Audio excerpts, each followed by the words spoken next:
बिस्मिल्लाहिर्रहमानिर्रहीम। अस्सलाम वालेकुम दोस्तों, एक नई वीडियो के साथ हाज़िर हैं। चलें अपनी वीडियो स्टार्ट करते हैं। J-20 जहाज़ का एक नया वर्जन सामने आने वाला है, उसका नाम होगा J-20B।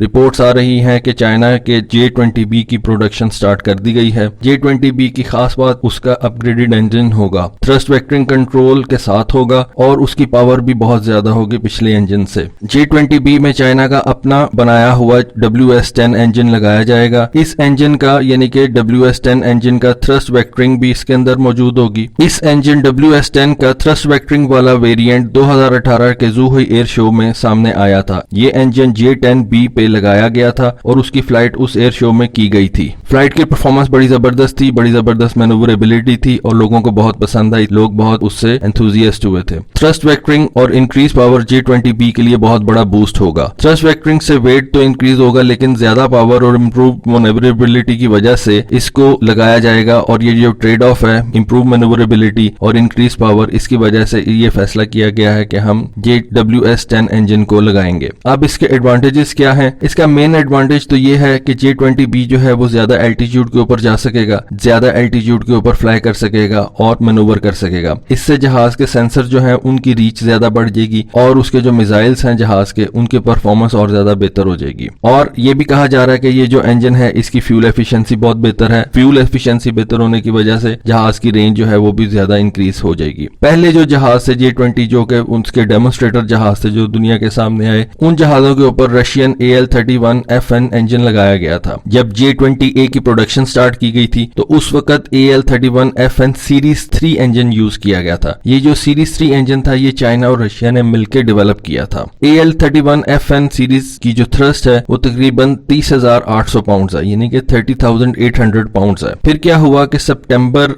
2017 में एक J-20 की तस्वीर सामने आई। उस जहाज का जो सीरियल नंबर था वो 2021 था। उसका जो इंजन था वो पिछले जो इससे पहले तस्वीरें आ चुकी थी उन इंजन से बहुत ज्यादा डिफरेंट था। ये इस बात की एक किस्म की कंफर्मेशन थी कि चाइना ने अब जो नए आने वाले J-20 हैं उनके अंदर अपना इंडिजिनस जो इंजन है उसको लगाना शुरू कर दिया, यानी कि WS-10 इंजन लगाना शुरू कर दिया है।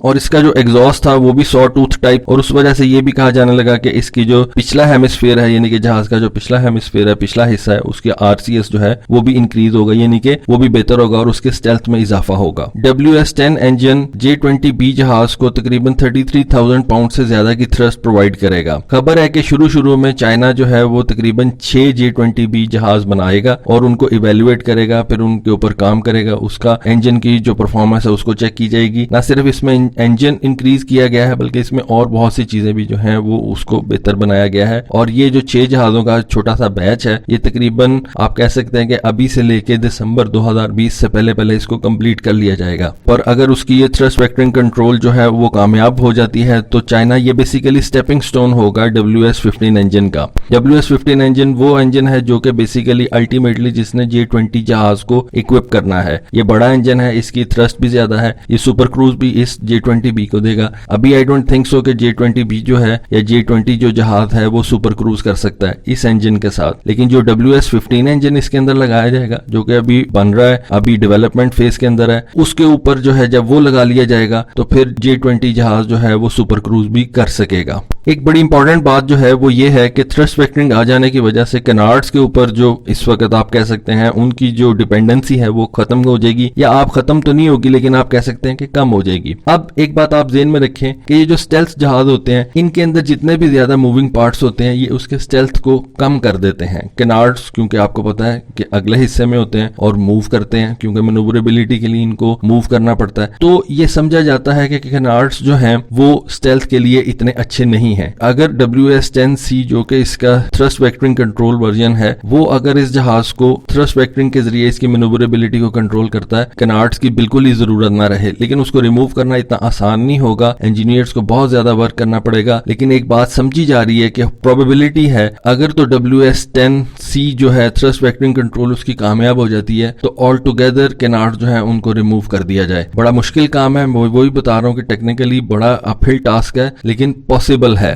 इस जहाज के अंदर जो और बातें सामने आ रही हैं वो ये है कि एवियोनिक्स इंप्रूव किए गए हैं, इसका जो है दूसरे सेंसर्स वगैरह उनको इंप्रूव किया गया है, और एनालिस्ट ये कह रहे हैं कि थ्रस्ट वेक्टरिंग अगर कामयाब हो जाती है, ये अगर जहाज कामयाब हो जाता है तो अगले जो भी वेरिएंट्स होंगे J20 के, जितने भी पिछले वेरिएंट्स हैं, एक ही वेरिएंट है, उससे वो एक बहुत ज्यादा बेहतर जहाज जो है वो दुनिया के सामने आएगा, जो कि स्टेल्थ में भी ज्यादा बेहतर होगा, इंक्रीज पावर होगी और उसकी मैन्यूवरेबिलिटी भी बड़ी जबरदस्त होगी, उसके सेंसर्स भी ज्यादा बेहतर होंगे और वो बेहतर तरीके से पिछले J20 से वो एक जायंट लीप के तौर पे आपके सामने आएगा। तो दोस्तों आज के लिए बस इतना ही। होपफुली वीडियो आपको अच्छी लगी। वीडियो अच्छी लगी है तो प्लीज कमेंट जरूर कीजिएगा और बस थैंक यू।